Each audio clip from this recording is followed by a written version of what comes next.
Hola queridos amigos, bienvenidos a otra entrega de Contracara, aquí por TLB1, toda la verdad primero. Agradecemos como siempre a los que nos siguen, nos difunden, nos acompañan, especialmente a los que nos apoyan económicamente. Son muy pocos, pero agradezco a los pocos que han sido verdaderamente generosos con TLB1 en estos 11 años que venimos transmitiendo, como siempre hacemos, toda la verdad. Quiero también comentarles que estamos transmitiendo a través de nuestra página web, que es www.canaltelv1.com, y debajo de este programa en las redes sociales que nos mantenemos diariamente en contacto. Como siempre, ponemos el programa bajo la protección y advocación de la Virgen de Guadalupe. Reina y Señora, Emperatriz de América, siempre pedimos nos guíe, nos ilumine, nos acompañe en este mundo tan adverso, en un mundo tan complejo, en una Argentina tan difícil, pero que también requiere su manto, que nos acompañe, nos ayude, nos dé la luz al final del camino que tanto necesitamos los argentinos, hispanoamericanos y el mundo entero. Programa de hoy. Vamos a tocar un poquito la parte económico-financiera que está viviendo la Argentina. Sin duda estamos en las puertas de las elecciones finales, ¿no?, de los candidatos a presidente de la República. Encontramos una situación económica muy, muy difícil. Por supuesto, estamos viendo que un Banco Central débil en base a sus reservas, en base a su economía. Estamos viendo un crecimiento tremendo y exponencial en términos de pobreza. Estamos viendo un ministro que está manejando la cosa que pareciera una malabarista, pero que no logra sus objetivos y es candidato también a presidente, del cual, hace promesas fantásticas. Pero que su dólar, desde que asumió hasta la fecha de hoy, se duplicó. Realmente. Y después las LELIQ y todo esto que acompaña al Banco Central con las diferentes posturas de los candidatos. ¿Cómo se avicina todo esto, ¿no? La dolarización, una economía que siga su curso, como se plantea en varios otros de los candidatos, y que nos tiene enclenque, porque la verdad es que el futuro de los argentinos cada vez se ve más negro, ¿no?, en términos económico-financieros. Para eso vamos a tocar el tema con un gran amigo de la casa, que es licenciado en Administración y Finanzas Públicas, es experto en deuda pública, deuda externa, y para mí es un gusto compartir el programa con Héctor Juliano. Gracias, Héctor.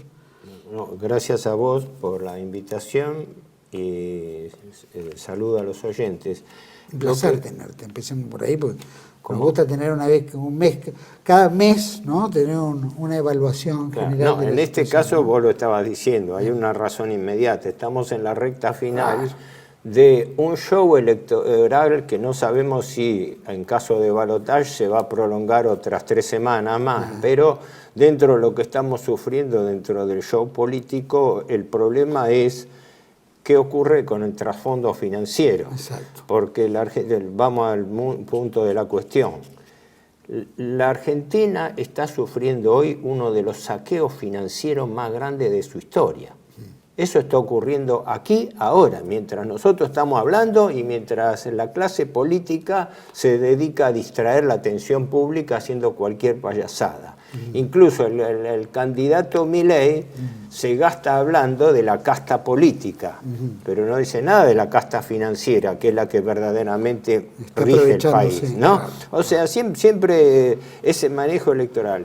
Aclaro de partida que, aparte que, como el caso tuyo también, supongo, no adhiero a ningún candidato político, pero mi planteo es más crítico todavía. Los 3 candidatos en realidad son la misma cosa, son variaciones de grado. Y la variación de grado está por el tema clave que omiten. El condicionante más importante y esencial de la política de la economía argentina es el problema de la deuda. Y el problema ese está ausente en el debate político. No lo tocan ese tema, no lo han tocado nunca. No lo han tocado. Cuando hicieron el debate, el Chirle debate, el tema más importante estuvo ausente. La única que lo mencionó fue Miriam Bregman, pero en realidad con el deslucido planteo de todos estos sectores que se autocalifican de izquierda, que hablan de la deuda como eslogan, pero no en la profundidad. Este es el sistema de usura, este es el sistema institucional de saqueo financiero que está manejando el capital especulativo y sobre el cual se puede tocar por la superficie, pero no está permitido ahondarlo, ¿no? Nadie lo quiere ahondar, más que nada, porque tendrían que tomar determinaciones y cualquiera iría en contra de estos sectores importantes que rigen la economía del país o las finanzas del país, ¿no? Exacto. ¿Por qué? Porque los tres candidatos tienen una característica común. En caso de que vayan al poder, los tres van a hacer lo mismo que hizo Macri y lo que hizo todo. Van a gobernar con deuda. Massa está aumentando la deuda más que Macri. Durante el gobierno Macri la deuda pública aumentó 82.000 millones de dólares.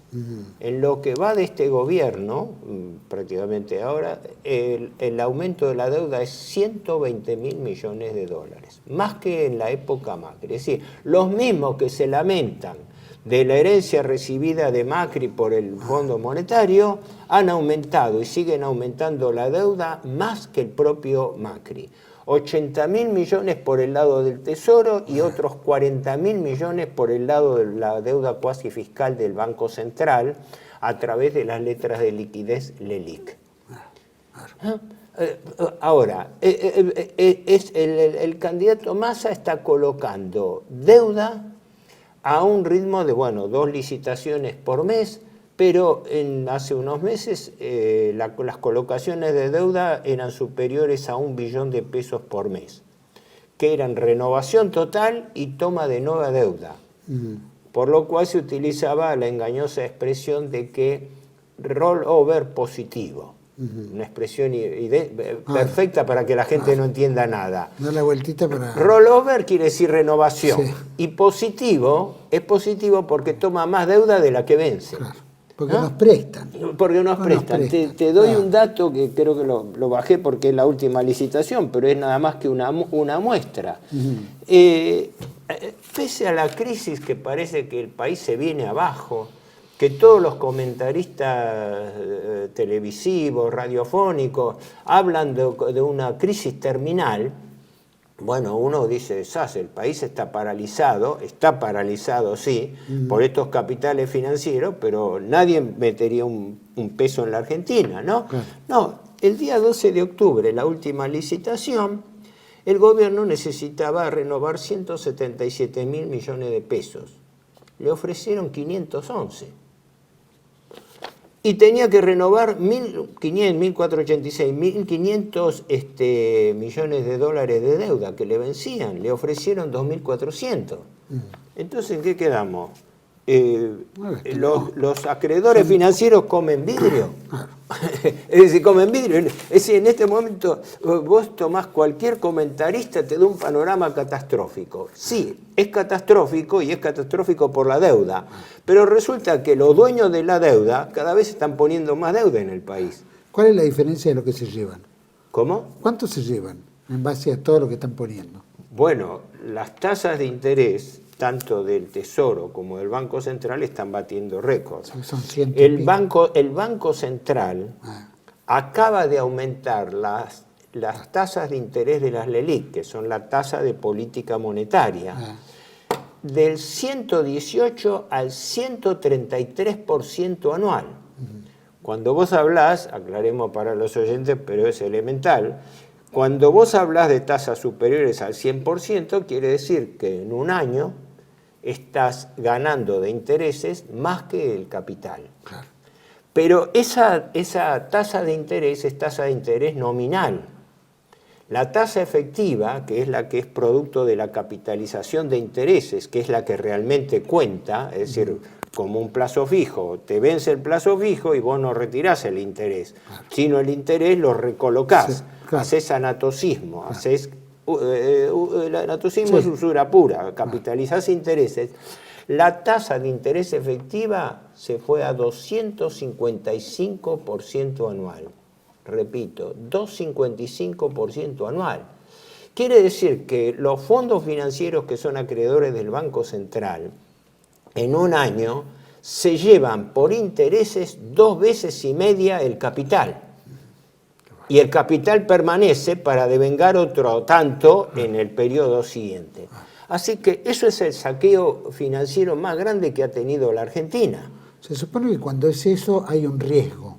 Sí. ¿Hay riesgo realmente como para decir que corre en riesgo ese 250%? Como para decir, bueno, 250 porque hay riesgo. Como los que mandan son los dueños de la deuda y el Fondo Monetario es el auditor de esos acreedores que se ocupa de que la Argentina haga Siempre un plan pague. de ajuste para poder pagarle, la Argentina está, entre comillas, cumpliendo.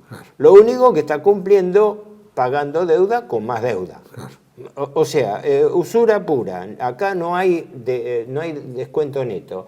El presupuesto, este es el presupuesto que mandó el gobierno al Congreso el 15 de septiembre. Sí. Y que por las dudas el ministro de Economía, que es a la vez candidato presidencial, Massa, se puso de acuerdo con el candidato Milei de que este presupuesto no se trate hasta fin de año.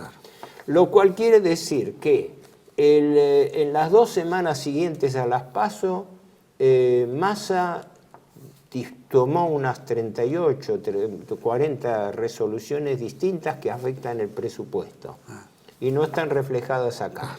De todas maneras, según los datos oficiales, el año que viene le vencen al país 101.000 millones de dólares de capital. 101.000, para poner redondo, 100.000.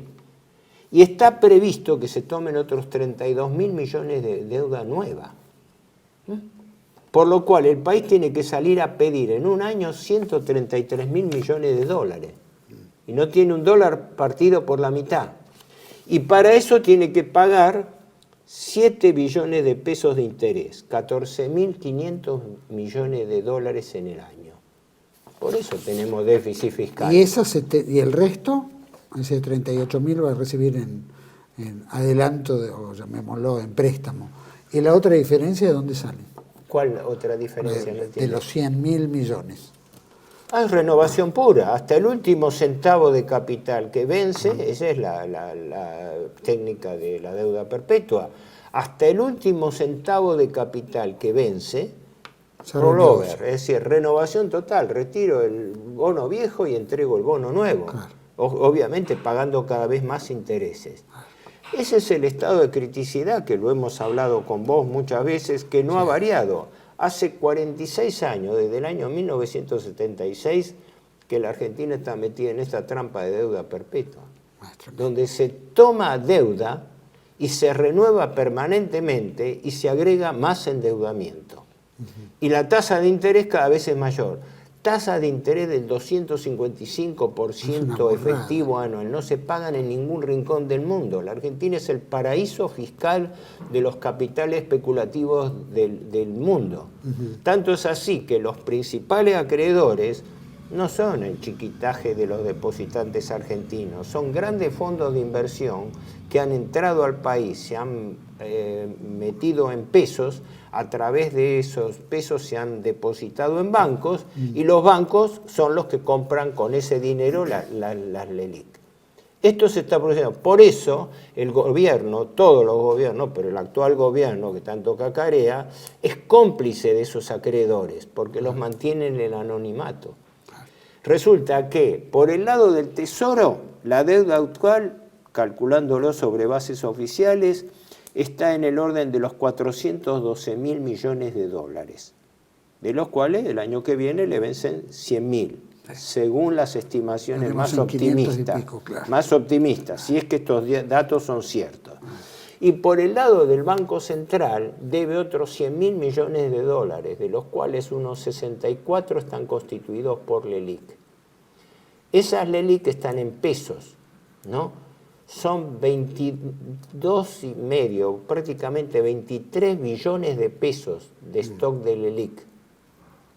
El Banco Central emite por mes 2.300.000, 2.3 billones de pesos solamente para pagar intereses de esas LELIQ. Por día, eso significa 81.000 millones de pesos. Solamente de intereses diarios del stock de LELIQ que tiene el gobierno. Y nadie habla media palabra de eso, nadie. ¿Qué es lo que mantiene las LELIQ? Es decir, uno paga intereses sobre un dinero prestado que está invertido en las LELIQ. Y ese dinero se usa para que hay producción que realmente refleje... No, se esteriliza, justamente. Ese es el gran problema de las LELIQ. Porque hacen lo que se llama absorción de liquidez. Absorción de liquidez quiere decir que el dinero que el Banco Central imprime y emite por un lado, para que no vaya al mercado con el argumento de que provoca más inflación, con el argumento, no con la demostración, sino con el argumento que provoca, entonces el propio Banco Central que emitió por una ventanilla ese dinero, lo recoge por la otra. ¿Qué quiere decir recogerlo? Ofrece letras que pagan el 255% de tasa efectiva para rescatarlo. Y con eso subsidia el sistema bancario. Porque pagar tasa de interés del 133% nominal, 255% efectivo, es subsidiar. Es subsidiar. Es como si vos estás comprando algo y lo estás pagando 10, 15 o 20 veces su valor. Y además eso genera más déficit fiscal, porque todos los economistas del establishment se rasgan las vestiduras por el déficit fiscal de la Argentina. Pero omiten decir que el principal factor del déficit fiscal es la deuda y sus intereses. Se dice, hay que bajar el déficit fiscal. Sí, pero el principal rubro del déficit fiscal es la deuda pública. No, la deuda pública hay que cumplir porque hay que honrar los compromisos contraídos. Entonces, ¿cuál es la nueva receta recesiva del Fondo Monetario Internacional que se está aplicando ahora? La inflación. Porque a través de la inflación el gobierno va licuando el gasto público. Las remuneraciones, los salarios reales caen porque aumentan menos que la inflación, caen las jubilaciones y pensiones y caen también los planes sociales. Así que justamente el gasto público social, lo más injusto en relación a la justicia social de las remuneraciones, el gasto público social es la principal herramienta de ajuste. Y entonces, ¿qué ocurre? El gobierno, en complicidad con el Fondo Monetario Internacional, omite decir a la opinión pública que el principal factor de ahorro fiscal es la licuación que está haciendo del gasto público social. Es peor todavía, es el hecho exactamente contrario que se exige para el capital financiero, porque el primer requisito que exige el Fondo Monetario es tasas de interés reales positivas. ¿Qué quiere decir esto? Tasas de interés reales, o sea, superiores a la inflación, tasas de interés positivas. Entonces están diciendo en la práctica, los sueldos, las jubilaciones y los planes sociales aumentan, pero menos que la inflación, menos que los precios. En cambio, ustedes, los intereses, tienen que estar muy por encima de los precios. Por eso las tasas de interés son positivas y los aumentos de gasto público social son negativos. Es decir, se está haciendo economía a costa del hambre y las remuneraciones de la población argentina. Esto el viejo dicho del presidente Avellaneda se está cumpliendo ahora, en el siglo XXI, ¿no? Pagar la deuda con el sangre del pueblo, ¿no? No, la frase exacta creo que era 2 millones de argentinos, no sé si había en ese momento, eran 2 millones, algo así, están dispuestos a pasar hambre y sed con tal de cumplir y honrar los compromisos externos del país. Sí, no le preguntaron a esos 2 millones si es que existían en 1874, creo que lo dijo, pero es una de las frases de servidumbre histórica más representativas de lo que significa la aquiescencia, la subordinación de los gobiernos al capital financiero internacional. Porque, te aclaro, el premio de todo esto es que si la Argentina hace bien los deberes, el próximo gobierno gracias a estos sacrificios que se están haciendo y que se están imponiendo al pueblo argentino, va a poder salir al mercado internacional de capitales a tomar más endeudamiento, porque los mercados lo van a premiar dándole más deuda. Sí, Héctor, no, está bien, la verdad es que es aberrante, los números que se están manejando es imposible poder generar una recuperación de la economía. Exacto. Porque aparte el ajuste viene en el mismo presupuesto, ¿no? Que no lo quieren cerrar ahora, quieren esperar a después de las elecciones a ver qué apoyo van a tener entre ellos. Pero hay una realidad también, ¿no? El costo de vida, obviamente lo está pagando el pueblo a través de, como bien decías, el ajuste. Y con la valoración del dólar, ¿no? Si el dólar subió al 100% desde que asumió Massa hasta ahora, y puede seguir subiendo más de acuerdo a qué pase en las elecciones. O sea, en cuanto se determine si Massa no es gobierno, tiene un mes y tanto, ¿no es cierto?, hasta entregar el gobierno, ¿qué va a hacer? Es decir, ¿hasta dónde se puede llegar a disparar la economía? El trabajo, en mi opinión, el trabajo sucio ya se está haciendo ahora. Porque la escapada del dólar es producto de un golpe cambiario financiero. ¿Eso qué fue? ¿Que compraron más dólares, sacaron más claro, dólares? Alguien, para que se produzca una disparada del dólar, alguien pesado tiene que salir a comprar dólares, ¿no? Es decir, esto no lo hace Chiquitaje. La vez pasada lo hicieron 500 millones, ¿te acordás? Y saltó el dólar. Lo hicieron al día siguiente de las PASO.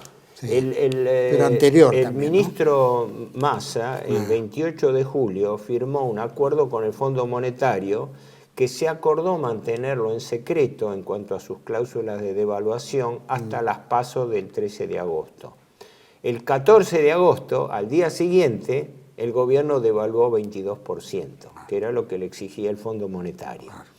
Pero eso fue acompañado, ¿por qué? Por algo que nadie dijo, por un golpe de mercado, ¿verdad? ¿Cómo? Existe un golpe de mercado y nadie dice, sale el ministro de Economía ahora a decir 4 vivos que aumentaron, que provocaron la corrida. Si sabe que son 4 vivos, que los denuncie, que los escrache y que los procese. No, hacen una pantomima de operativos en la City 2, 3 días antes de las elecciones para tratar de demostrar que están tratando de hackear a las cuevas, que las cuevas son colaterales de los bancos, nada más que manejan impunemente, es decir, en la Argentina no se combate a las cuevas, además ya está recibiendo toda una serie de críticas. ¿Cómo manda la AFIP al microcentro para asustar a los cueveros, etcétera? No, o sea, el dólar blue...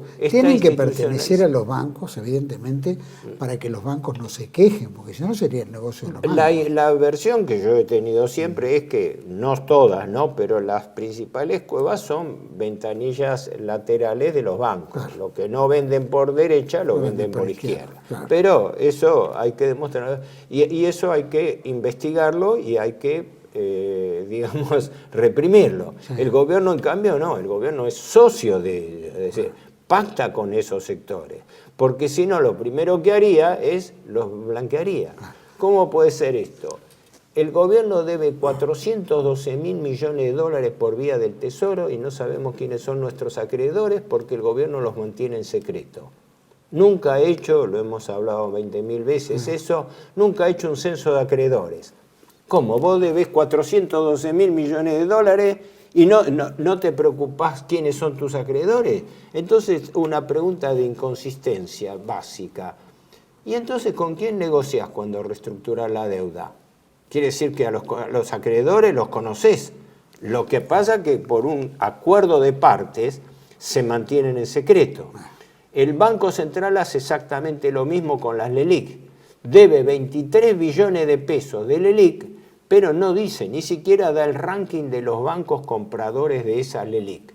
Entonces, vivimos dentro de una economía anónima. ¿Puede ser que ellos mismos estén adentro, entonces no puede salir a la luz? Sí, o están adentro o reciben una cuota parte de esos beneficios de estar afuera. No hay otra explicación. O son, o son siervos extremos que se limitan a percibir un sueldo de los acreedores, para decirlo de alguna manera gráfica, o son parte de eso, porque son los que tienen información privilegiada. Y normalmente, esto ya se destaparon escándalos abiertos con Macri, cuando estaba Duhovne, cuando estaba el mismo Caputo, Luis Caputo, que trascendieron, que parte de los beneficiarios de la devaluación de entonces era gente, claro, son los que tienen la información privilegiada. Claro. Bueno, ¿te acordás de todos los ministros de Economía de la época? Sí. Ya, hablemos de, no sé, de Onganía y por ahí, y antes. Es un clásico, después. sí. Claro, en cuanto el ministro de Economía sabía que tenía que devaluar algo, automáticamente hablaba con todos sus amigos, todo el mundo salía a comprar dólares y listo. Claro. Y se resguardaba. O lo hacen ellos, o generalmente lo hacen por testaferros, por terceras personas. Es un clásico eso. Héctor, vos dijiste un golpe de mercado, ¿no? En la Argentina, para tener un golpe de mercado y que el dólar de repente se dispare de la manera que se disparó, bueno, hubo un disparo bastante importante. Y anteriormente también hubo otros disparos importantes. ¿Cuánto tiene que comprar un banco o quien fuera, ¿no? Los testaferros? ¿Cuánta plata necesita comprar como para que el dólar pegue un vuelco de tal manera? Sinceramente no lo sé, ni tengo idea. Brito no compró 500 millones hace un tiempo. Sí. Bueno, la movida contra Macri trascendió en su momento, eso fue en abril del 2018, ¿no? 25 de abril del 2018, trascendió después que en un día se había presentado varios pesos pesados al Banco Central a pedir el reintegro de las entonces LEVAC para comprar dólares y llevárselos del país, que en ese momento estaba permitido. Y de los cuales salieron en un solo día, algunos dicen 1.400, otros 1.700 millones de dólares, de los cuales 1.000 millones se llevó la banca Morgan Stanley operando en el país, para dar una idea de las magnitudes que se mueven. En consecuencia, en un mercado como la Argentina, con una devaluación extrema, con unos pocos cientos de millones de dólares te descompaginan el mercado. No, eso no tiene... es parte de la complicidad de los gobiernos, porque esos datos se saben, se conocen, lo que pasa es que no se difunden. Quiere decir que los especuladores financieros no solamente son más fuertes que el gobierno, sino que en realidad son los que controlan el gobierno. Porque si no, no se explica. Si George Soros, no hace muchos años, hizo un golpe en la banca británica, inglesa. Hace muchos años, ¿no es cierto? 97 creo 97, que tiró no sé cuántos millones. Sí, que en su momento se hablaba de 50.000 1.000 millones de libras, algo así. Sí, fue un famoso caso. Y que es un desbarajuste tremendo en la finanza sí, porque tiene la espalda suficiente como para poder jugar contra un banco central. Pero si hay un Soros, que hay, si mañana quiere jugar a las apuestas, ¿no? a la timba en la Argentina, acá nos voltea en 24 horas. Yo parto de la base de que en realidad no es que van a venir capitales a controlar a Argentina, es que ya lo están haciendo. No, yo sé. Es decir, la Argentina nadie le no conviene es entonces acostar a la Argentina. Nadie mata a la gallina de los huevos de oro. Es decir, en este momento no es...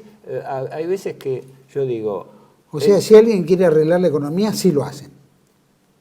Tendría que atacar el principal problema de la economía, que es el problema de la deuda, lógicamente. Por eso es el problema de la deuda, arrancamos hablando de que es lo que no se toca, lo que está allí mantenido. El tema es metodológico. Un problema mal planteado no tiene solución. Y en la Argentina el problema es financiero y está ligado a la servidumbre perpetua de la usura. Porque vivimos en un mundo de usura. El interés es usura. La piadosa expresión de tasa de interés es nada más que una forma de eludir la palabra usura. El término técnico es usura, es decir, el alquiler del capital prestado. Eso es la usura. técnicamente, ¿no? Como tiene una fundada mala fama, entonces dicen, no, hablen de tasa de interés, hablen de tasa de política monetaria, hablen, pero eso es para la galería. La realidad no. La verdadera tragedia reside en que el déficit fiscal está provocado por la deuda. Y todos los economistas del establishment y todos los candidatos están de acuerdo en que tienen que bajar el déficit fiscal. Pero resulta que la principal causa del déficit es la deuda. Pero la deuda no baja, sino que la deuda aumenta. Entonces quiere decir que lo que hay que bajar son el resto de los gastos para poder cumplir con el gasto de la deuda. ¿Me explico? Lo que pasa es que los economistas y los políticos de turno soslayan la segunda parte de la frase, ¿no? El gobierno tiene que bajar el déficit fiscal, pero omiten decir que el déficit fiscal está causado por la deuda. Entonces, quieren actuar sobre el déficit fiscal y no sobre la causa, que es la deuda. Es una situación de resolución imposible. Por eso los tres candidatos piensan gobernar con deuda. Massa, que ya lo está haciendo, está sosteniendo por deuda, es decir, si basta que en un momento le quiten el apoyo para que no dura 24 horas, ¿no? Además, lo hacen con el arbitraje extorsivo de siempre. ¿Me das más tasa de interés o me voy al dólar? ¿Qué hicieron? Movieron el dólar, lo llevaron a cerca de 1.000 pesos, y a los 2 días que hizo el Banco Central subió la tasa de interés de 118 a 133%. El perfecto arbitraje de ¿me da más tasa de interés o me voy al dólar? Es decir, el arbitraje entre tipo de cambio y tasa de interés. Ahora, esto ya es opinión mía. Yo creo que estamos yendo como por un tobogán, por un embudo a una nueva convertibilidad. Esto para mí reproduce lo que ocurrió en el año 90-91. En ese momento el peso argentino era el austral. Y para dar un dato que lo tengo presente, en diciembre del año 90, un dólar se cotizaba 5.800 australes, casi 6.000. En 4 meses, en abril del 91, el dólar había pasado de 5.800 a 1.000, a 10.000. El gobierno lo dejó de evaluar entonces con Cavallo, cuando entró a jugar Cavallo, para instaurar la convertibilidad en abril del 91.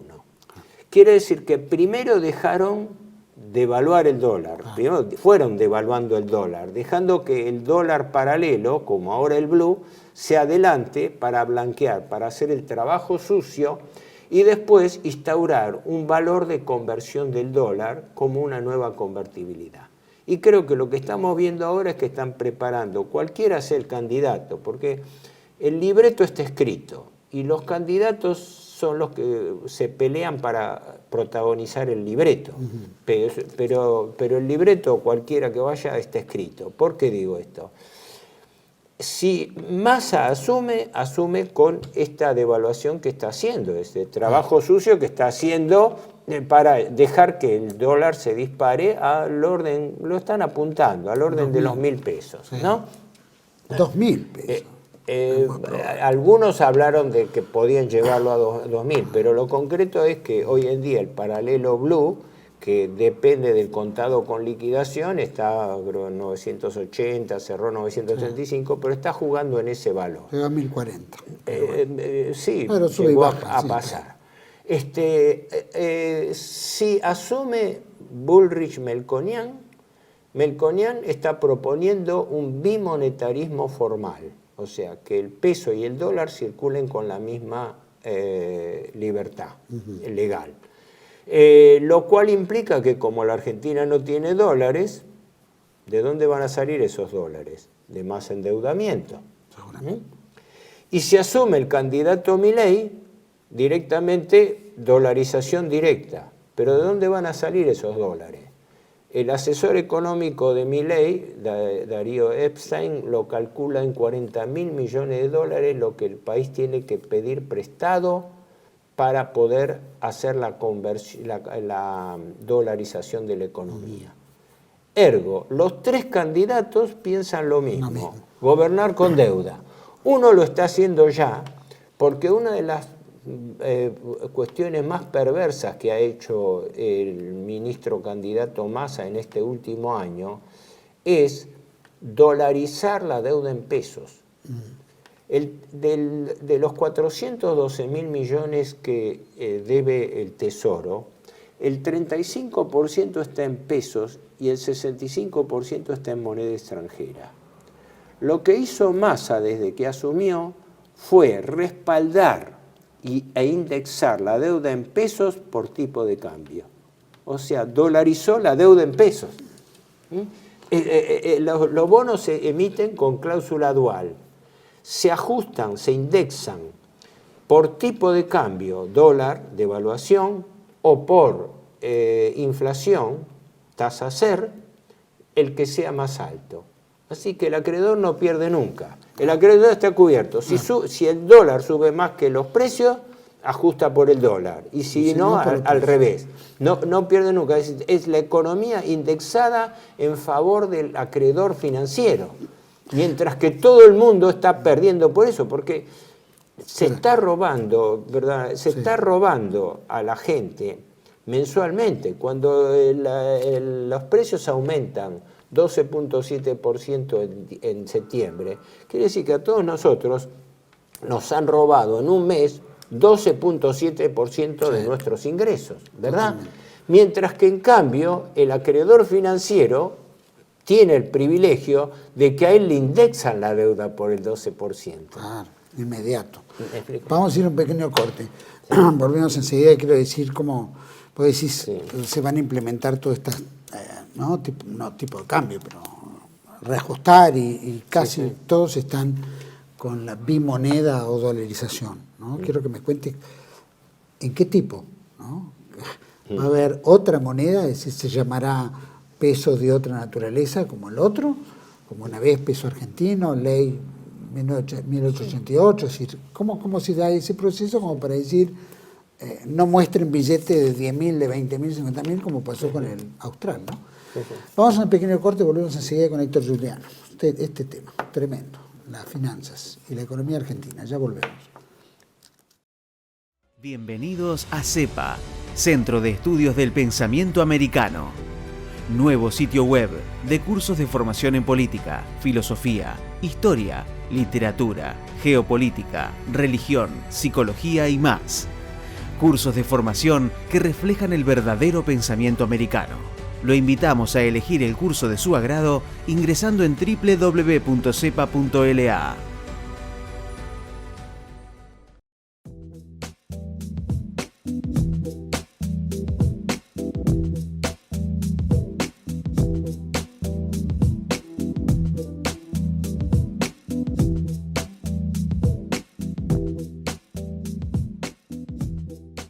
Decir siempre la verdad primero tiene un precio.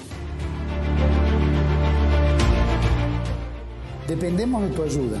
TLB1, toda la verdad primero.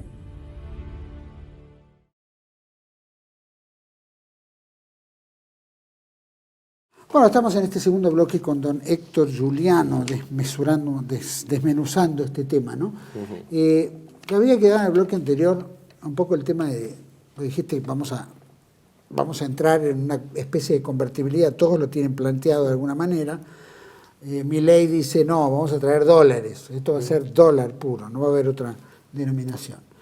Y por el otro lado tenés Patricia Bullrich y Massa que tratan de mantener, ¿no es cierto?, entre comillas, claro, con Melconian y con Rubinstein, entre comillas, mantener este esquema como que vamos a seguir estirando la bola a ver si esto vuelve a un cauce normal, sin cambiar los billetes. A ver, yo pregunto, ojo, ¿vamos a cambiar de billete como la ley 1888, como después pasamos al austral, como pasamos al peso argentino?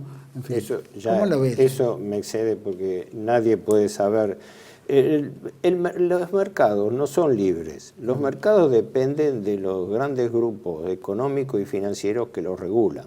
Así que pensar en predecir lo que puede pasar con el dólar o con el peso es un ejercicio de imaginación. Yo lo único que estoy diciendo, me atrevo a decir, es que parece que vamos como por un tobogán hacia una nueva convertibilidad, porque se está repitiendo el esquema de que se está haciendo el trabajo sucio de ir facilitando la devaluación progresiva. ¿Para qué? Para que en algún momento alguien ponga, entre comillas, orden. Y dice, bueno, esto no puede seguir, esto tiene que terminarse. Entonces, ¿qué pasa? El modelo del Austral, se dejó llegar el Austral. Es más, en su momento se dijo directamente que fue sobredevaluado deliberadamente por Cavallo y Liendo para tener un colchón de margen de un 20, un 30% de su valor para después estabilizarlo. Entonces, quiere decir que así como se manejó en ese momento una relación de 10.000, llegaron a cotizar 10.000 australes, $1, ahí se cambió. 10.000 australes igual un peso y un peso igual $1 como equivalencia.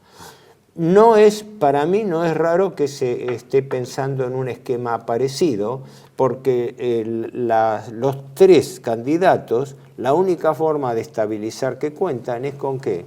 Con la misma exacta herramienta de la convertibilidad, deuda externa. Porque la convertibilidad fue sostenida con deuda externa y se aguantó hasta que la deuda externa falló. Y la convertibilidad duró lo que duró el suministro de endeudamiento externo. Menem tomó el gobierno en el año 89, cuando Alfonsín se va antes de tiempo por una hiperinflación provocada por una crisis de deuda. Y asume, después viene el Plan Bonex, y después del Plan Bonex, con lo cual hacen una verdadera incautación de depósitos, es decir, transforman, por eso están diciendo que no quieren volver a repetir un Plan Bonex, porque eso sería equivalente a convertir compulsivamente los plazos fijos, que están en 30, 60 días, de golpe incautártelo y decir, esto se lo canjeamos por un bono a 10 años, como hicieron con el plan con el Plan Bonex del año 90, ¿no? Que entre paréntesis estaba al frente del Banco Central el doctor Rodolfo Rossi, un hombre muy calificado, pero asesor de Alzogaray. Así que el que se mandó el Plan Bonex fue un liberal, ¿no? Hay una... perdóname, ¿no? El argentino común no entiende eso del tema de la deuda, ni lo imagina, ni tiene la menor idea. Ni se lo explican.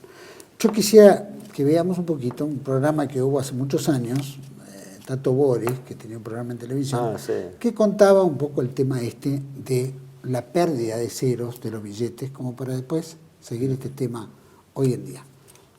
¿Lo vemos? Primero ya que estamos, señor, 30 años.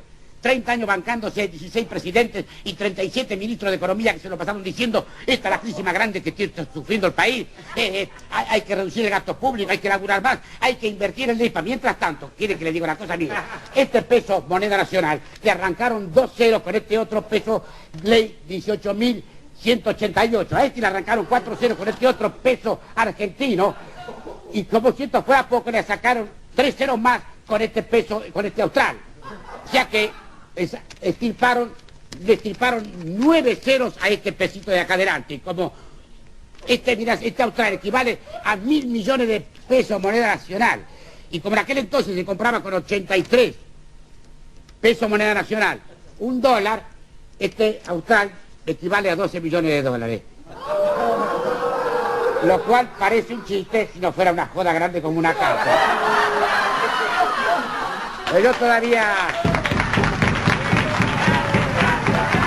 No, es muy gráfico eso que hizo en su momento Tato Bores, varias personas lo han puesto, él lo hizo en forma humorística para... Claro, es un drama. Porque, claro, es el drama argentino, pero ¿qué ocurre? ¿Cuál es la causa de la devaluación? La causa de la devaluación es el saqueo de la riqueza argentina. ¿Por qué? Porque no hay correlación entre el valor monetario y el valor de los recursos que produce el país, punto. Y no lo puede haber nunca, porque el principal problema de la Argentina es financiero, no es económico, es el saqueo financiero. Si esos 2.3 billones por mes que emite el Banco Central para pagar intereses de la LELIQ se dedicaran a financiar proyectos productivos, la Argentina tendría un crecimiento económico acelerado como no lo tendría en ningún otro momento. En cambio, esos 2.300.000.000 se esterilizan para pagar usura, para pagar intereses. Y los intereses son usura. Entonces vivimos con gobiernos que viven subsidiando al capital financiero, porque el nudo de la cuestión es eso, la convertibilidad, así como ocurrió en el pasado, se va a volver a repetir en el presente. ¿Por qué? Porque para estabilizar la moneda necesitan pedir un megapréstamo. Es lo que hizo Menem. Menem asume heredando de Alfonsín una deuda de 62.000 millones de dólares. Instaura la convertibilidad, pero la convertibilidad la aguanta con deuda. Cuando deja su gobierno, Menem duplicó la deuda externa, la llevó de 62 a 122.000 millones de dólares. Y en el ínterin privatizó empresa del Estado por valor de 35.000, con el argumento del plan Brady. Vendan empresa del Estado que con eso van a bajar la deuda. No, se vendieron 35.000 millones de empresas del Estado y además se tomó 60 y pico mil millones de deuda nueva. 26.000 millones, decía Julio González, 2,6% del valor total del capital. El valor neto de la venta, claro, porque se compraron con 30% deuda. efectivo, 70 en papeles de deuda. Que se reconoció, sí, las cifras exactas nunca han sido publicadas, claro, pero de los cuales en bonos eran 16.000, había una discriminación, pero el punto clave es que yo lo que veo ahora es que vamos hacia una nueva convertibilidad, y la nueva convertibilidad ¿con qué se va a sostener? Con deuda. El gobierno que asuma... ¿El 50% de pobreza es un tema financiero y no económico? Es una consecuencia de la crisis financiera, desde ya. No es casual que en un país donde los principales ingresos lo tiene el sector especulativo financiero bancario, exista entre un 43-45% de población debajo de la línea de pobreza. Hay una correlación directa. Punto. No hay vuelta que darle. Con todo lo financiero afecta lo económico, no es que no hay un problema económico. La finanza manda sobre la economía y la está destruyendo. Es decir, la finanza está matando la economía argentina. ¿Qué ocurre? La liquidación de la moneda argentina se hace por algo que ya advertía el general Perón. Perón advertía que el capital extranjero iba a venir por nuestros recursos naturales y que el instrumento para eso era arruinar la moneda. ¿Por qué? Lo decía con una expresión muy gráfica. Dice, de esa manera, provocando inflación, hacen que la moneda argentina no valga nada, lo que recién graficaba Tato Bores y se ha repetido 1000 veces con respecto a la devaluación de la moneda argentina, y en consecuencia el capital extranjero va a poder comprar, decía Perón, por chirolas, empresas del Estado. Fíjate vos que hay algunos medios, bueno, Clarín lo está repitiendo y no es el único, que están volviendo a la carga sobre las nuevas privatizaciones. Que es lo que está prometiendo Milei, y probablemente lo van a hacer los otros dos también, sin decirlo, ¿no? Sí, uno lo hace de hecho, el otro lo hace de hecho y de derecho, pero por eso digo que los tres candidatos en este momento representan tres gradaciones de una misma política. Seguir gobernando con deuda. Eso es lisa y llanamente el planteo, porque justamente los tres soslayan el problema central. Nadie habla de la deuda. Todos hablan del déficit fiscal. Entonces decir, pero pónganse de acuerdo. Si el déficit fiscal está causado por la deuda, entonces si ustedes dicen que quieren bajar el déficit fiscal, ¿cómo es que proponen aumentar la deuda? porque la propuesta es aumentar la deuda. Claro. Es decir, si quieren hacer una dolarización, tienen que pedir más de 40.000 millones, que algunos dicen que según el valor podía llegar a 70.000. Sí. Y todavía, imprudentemente, el candidato Milei salió digamos, a ponerse contento de que cuanto más devaluación haya, mejor, porque entonces cuanto menos valga el peso, fácil, va a ser necesario pedir menos dólares para convertir la base monetaria, lo cual el esquema de cuanto peor mejor, es decir, cuanto peor le vaya a la moneda argentina, mejor le va a ir a los capitalistas extranjeros que van a venir a colocar dinero acá. Esa famosa reunión que se hizo en Connecticut, en Estados Unidos, que la coordinó un banquero en realidad el auspiciante de esa reunión, que fue hace 2 meses, fue en la casa de un banquero Mato, argentino residente en Connecticut y que es director del Hong Kong, al HSBC, sí, el Hong Kong and Shanghai Bank para América Latina, que tiene una residencia en Estados Unidos donde se hizo una reunión de se dice unos 40, 50 funcionarios bancarios norteamericanos para coordinar un posible megapréstamo a la Argentina para hacer la dolarización en caso que suba Milei. Y ahí fueron los 2 asesores de Milei que están trabajando en eso, Darío Epstein y Juan Napoli, que es del Banco de Valores. Y Darío Epstein es asesor financiero de bolsa, ¿no? Y allí concurrieron unos 40 personas, no se sabe, la reunión en sí fue secreta porque se dijo simplemente que era para informar y que el balance de la reunión, según Epstein, habría sido que tenían ellos que volver en 3 semanas para llevarle un plan concreto, ¿no? Obvio, las 3 semanas de la propuesta estaban ligadas al cronograma electoral. Así que, incluso menospreciándolo, ¿no? Diciendo, no, dice, es un dinero, dice, que hoy en día en el mercado internacional es fácil conseguirlo. Sí, 30, 40 mil millones de dólares en el mercado internacional, en Wall Street, es una cifra fácil. En la Argentina es un condicionante total. Decime, se le entregaron el 24% de las acciones de YPF a ¿qué grupo? ¿Amigo de Kirchner? Eskenazi. Eskenazi. Eskenazi a través de Petersen. Sí, sí, porque, perdona, entre paréntesis, la Argentina perdió, le hicieron un agujero que era previsible por especulación, por la cual el país tendría que terminar pagando 16.000 millones de dólares de indemnización por el error en la reestatización de YPF, ¿no? Ahora bien, vos fíjate una cosa, nadie habla media palabra del grupo Eskenazi, que fue el causante de eso, el beneficiario de Kirchner, al cual se le regaló la 4ª parte, el 25% del capital de YPF, a pagar con futuras ganancias de la empresa. Así somos Gardel, así, perfecto, así somos todos, hacemos todo negocio. Y después el mismo grupo Petersen, que constituyó empresas en el exterior, terminó traspasándole sus acreencias, en ese caso eran las deudas, ¿no? Al grupo Burford, que fue el que le hace el juicio a la Argentina. Un saqueo directo, y nadie habla media palabra. Yo diría, tendrían que expropiarle los bancos al grupo Eskenazi para con ese dinero compensarle por lo menos parte de lo que va a tener que pagar el país.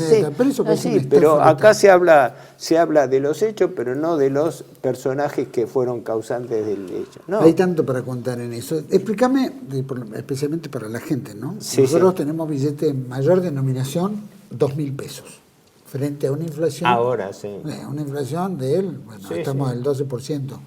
180 calcula que va a ser de acá. Por eso yo pienso que más que eso van a tratar no de aumentar la denominación de los billetes, sino al revés, fijar una convertibilidad para quitar, por ejemplo, 3 ceros y transformar un billete, no sé, o 2 ceros, de 1000 en uno. no, un billete de 1000 en uno. Entonces, el efecto psicológico que acompaña esa reforma, que no es una reforma monetaria, es simplemente un cambio de billetes, un cambio de paridad, no un cambio de moneda, lo haría. Yo creo que en ese sentido... Bueno, la gente ve la moneda igual. Están trabajando en tándem. Yo creo que la técnica es que Milei salió a hablar de dolarización como un fantasma, como un espantapájaro, porque en realidad lo que se quiere llegar es a una convertibilidad, una nueva convertibilidad. Entonces, primero asustan a la gente diciendo, un salto al vacío con una dolarización, que es la entrega pura de la moneda, no solamente como símbolo, sino como instrumento de dominio y como instrumento de crédito. ¿Para qué? Para que después digan, no vamos a hacer devaluación, vamos a hacer convertibilidad. Entonces vamos a hacer un plan de estabilización. Entonces todos aplauden y ese plan de estabilización va a ser hecho con la reestructuración que tiene programado el próximo gobierno. Porque la próxima reestructuración está prevista para el año 2025-2026. Y las consultoras están discutiendo cuándo va a tener que hacerse la próxima reestructuración. El gobierno está colocando deuda, pateándolo para adelante para llegar a las elecciones, desde 15 días hasta un año. Está colocando deuda bajo la par por 15 días. O sea, es una política de supervivencia. Está haciendo el trabajo sucio para que cualquiera de los candidatos que asuma, es una cuestión de grado. Lástima que todo eso lo paga el pueblo, ¿no? Porque ese es lo que siempre ocurrió y siempre va a ocurrir. Y lo paga con la complicidad de todos los sectores. Sí. Los sectores empresarios, porque están remarcando impietosamente los precios, ¿no?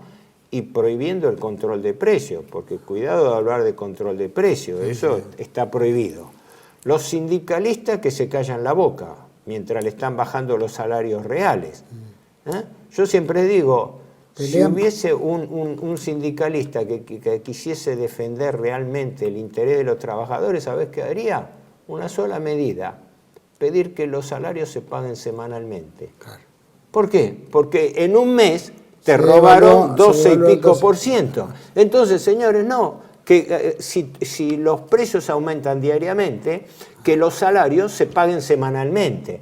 Entonces van a venir con el argumento de siempre. Por día. No, pero es claro, eso espiraliza la inflación. Sí, es cierto, espiraliza la inflación, pero todos los valores espiralizan la inflación. ¿Cómo es todo el costo, claro, no alguno? ¿Cómo es ese chiste? Ahí hijo centenado. No, si suben los precios todos los días, eso, y bueno, hay que bancárselo. Pero cuidado con aumentar los salarios. Los salarios debieron ser pagados semanalmente para que la gente no pierda poder adquisitivo tanto como está perdiendo en un mes. Quiere decir que una empresa puede colocar ese dinero a interés y gana en el mes el 12-13% que perdió el trabajador. Y esto los grupos izquierdistas no dicen nada de eso. No se acuerdan de que una de las reclamaciones básicas es que los salarios y las jubilaciones debieran ser abonadas en momentos de alta inflación con mayor frecuencia.